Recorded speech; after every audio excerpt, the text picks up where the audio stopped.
Think about a car that's 10 years old. Now tell me this, will it still be relevant if it were to come out today? Does it still feel futuristic after all these years?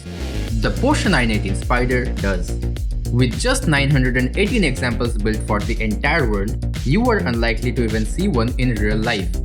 But if you do, you'll be looking at a car so ahead of its time at launch, not even the people who made it could build a replacement in a decade. This is Porsche's greatest hit. Hi, my name is Neil, welcome to my channel.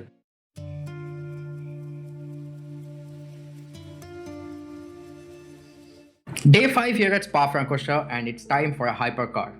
As you know, we are driving the Porsche 918 Spyder for this one. We'll talk more about the car, there's plenty to talk about. But first I'm going to have this 5-lap race with 7 other 918s to try and find out what a fast, competitive lap time in this car around this track is. Then we go hot lapping while we target the fastest times we have seen during the race and try and get somewhat consistent at it over a few lap sessions while we talk more about the car. Then we get to the breakdown where we deep dive into the fastest lap we have seen during the race and I'll show you every details like turn-ins, braking points, exits, corner by corner, technical stuff like that. As of now, join you at the end of the race. And here they are. I did get the fastest lap and compensated in all 3 sectors. Yeah, I feel smug, whatever. But when you look at the AI cars, I've routinely seen them drop down to 224s. But today, for some reason, I have done this race 3 to 4 times to gather this data, and the fastest the AI could do was a 225.407 by car number 2, done in the last lap, in fact. And all the other cars, car number 4 to 8, were racing quite closely, so all their fastest times and their last lap times are pretty similar, within a tenth or 2 of each other. And car number 3, I don't know what that car was even doing. We'll set that time apart for a while. Now here's the thing, a 226.2 is the very worst case scenario, but we should be able to stay up from it until and unless we make too many mistakes or go off the track, in which case the lap time will be invalidated, so it doesn't matter. Otherwise, anything above a 226 is competitive, anything above a 225 is very decent, and I think 224.3 is not the best this car can do. I have a feeling it can drop down to a mid, even a low 223. I'll promise that right now. But we can see times in the 223s when we go solo hot lapping. Anyway, time for the drive now. Before we start, as always, let's make sure we are racing with the default settings. They're done.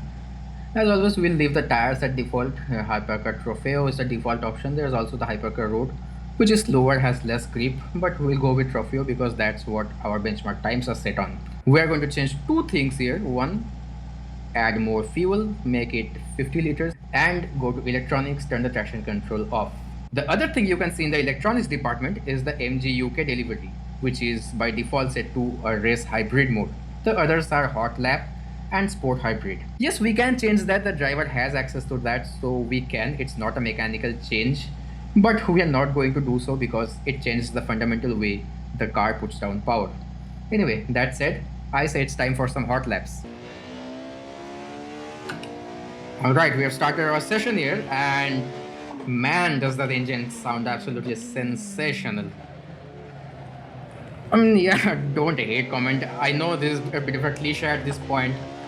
I spent the entire last video just simping over the incredible naturally aspirated V10 from the Audi R8, but this is not even a road car engine. I mean, yes, this is in a road car obviously, but this engine is derived from the Porsche RS Spyder, which is a Le Mans prototype, and a Porsche Le Mans prototype at that. Porsche has won the Le Mans more than any other manufacturer in history, 19 times. Yes, Porsche has won Le Mans 19 times. Now in the early 2010s, 3 major supercar manufacturers debuted their hybrid hypercars. Ferrari had the LaFerrari, McLaren debuted the P1, both of which have been featured in previous videos, so check that out. I'll link it in the I button over there, one after the other. And Porsche debuted the 918. And when you go back and look at the periodic reviews of those 3 cars, well, They couldn't be more similar in performance despite being so vastly different in the way they managed that performance. Now, first of all three were hybrid, like I said. The P1 used a 3.8 liter twin turbo V8 with one electric motor. Whoopsie. Yeah, this will be a theme. As long as I talk, this will be a theme. Anyway, I was talking about the P1.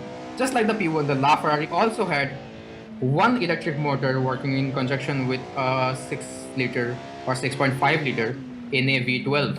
And then there was this, the Porsche 918, which had a 4.6 liter NA V8 with two electric motors, a combined output of 286 horsepower just from the electric motors, 608 more from that engine, producing a total of 887 horsepower and 1280 newton meters of torque. Now, whereas the former was the least of the bunch, the P1 had 903 horsepower, LaFerrari had 950, and this, as I said, 887. But with 1280 newton meters of torque, this was way above the other two. What the 918 also had way more than the P1 and the LaFerrari was weight. This was around 200 kilograms heavier than the other two. Oopsie. Yeah, this car is not very difficult to drive. Let's say that even after that crash. But it's a bit unruly because of that insane amount of power. It's very difficult to drive fast and talk at the same time. I told you this car has four-wheel drive while we were setting up the car, right? Well, it kind of does. The two electric motors, one is at the front axle, and the other motor, which has 156 or something horsepower, in conjunction with the engine, the 4.6 liter V8, drives the rear wheels. So yes, this car has four-wheel drive, but out of that, more than 700 horsepower still goes just to the rear wheels. What's also remarkable are these brakes. My god, I can almost feel the G-forces. I mean, if you've seen the last video on the Audi R8, that's one of the things I've complained about a lot. Well, this car, despite being so much faster in the straight lines, has almost the same braking points as the R8, in particularly the high-speed corners, which is also putting power down isn't the only thing this car could do with all four wheels. What it could also do was steer. Yes, this car has four-wheel steering, four-wheel drive, four-wheel steering, regen braking. All of those things enable the driver to drive the car faster, to have confidence to drive faster. And then there's this engine. My god, yeah, we are back to talking about that, because you see, the Ferrari, the V12 engine it uses, can also be found in the front engine V12 GTs, the 812 Superfast, the F12 before that. McLaren, the P1's 3.8 liter twin turbo V8 was basically the only engine they've got until very recent times actually. This 4.6 liter V8 you can't find in any other road-going Porsche or any other road car for that matter. And the way it sounds and revs to 9,000 RPM and how responsive that is, I'll argue that this actually is the most exotic engine out of the three. Since the 1980s, up until 2010s at least, Porsche has had one hello car each decade. In the 80s it was the 959, in the 90s it was the incredible Porsche 911 GT1, in 2000s there was the screaming V10 powered Porsche Carrera GT, also an engine from Le Mans prototype by the way, but one that never raced. Well, whatever. And in the 2010s that was this.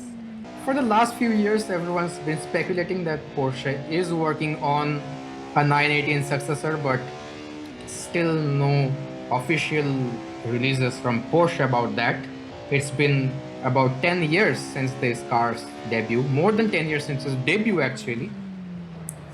Well, fingers crossed really. Okay, I've been wrestling with this car for the last 16 laps now. And yeah, we did manage a 224.1 and break our target lap time from the race in the meanwhile. But this is this is not a consistent session. So I'll just restart this, shut up and drive, and let's see where we get to.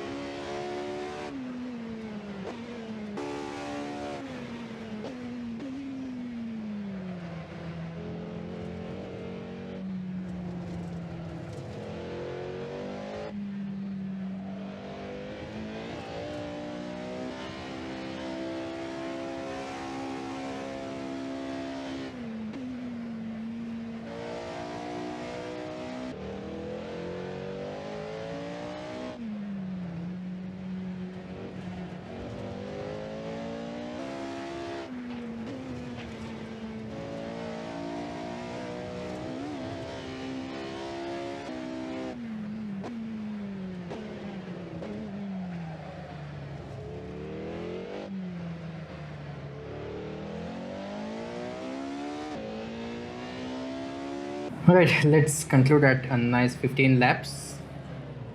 That was a great session actually. Let's look at the lap times now.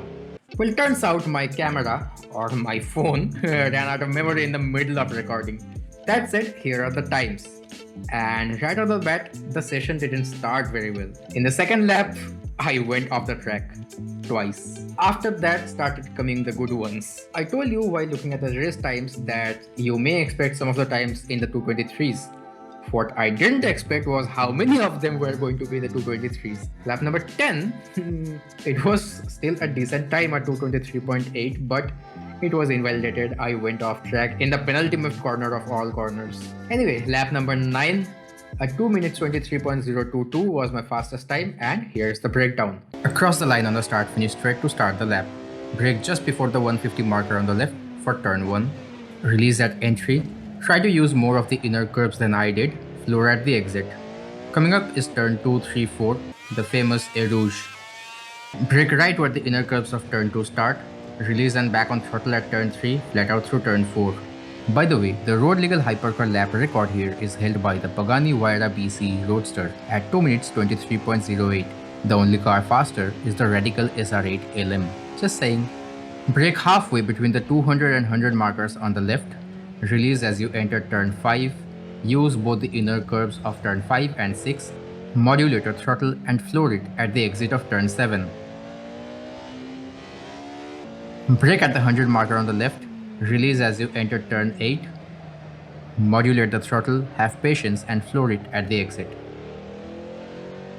Dab of brakes for turn 9, release at the entry, use both the inner and outer curves, floor at the exit. Brake at the 100 marker on the right, release as you enter turn 10. Modulator throttle, beware of the track limits, and floor it at the apex of turn 11. Coming up is turn 12 and 13. Brake just before the signboard up top. Again release your brakes around turn 12 and 13. Use both the inner curves and floor it at the exit of 13. For turn 14, brake just before the curves on the left. Again use the inner and outer curves as you floor it at the exit. Dab of brakes for turn 15 and gently back on power. Flat out through turn 16, short but firm dab of brakes for turn 17, downshift, use the inner curves and floor it at the apex. Coming up at the final two corners, turn 18 and 19, the chicane.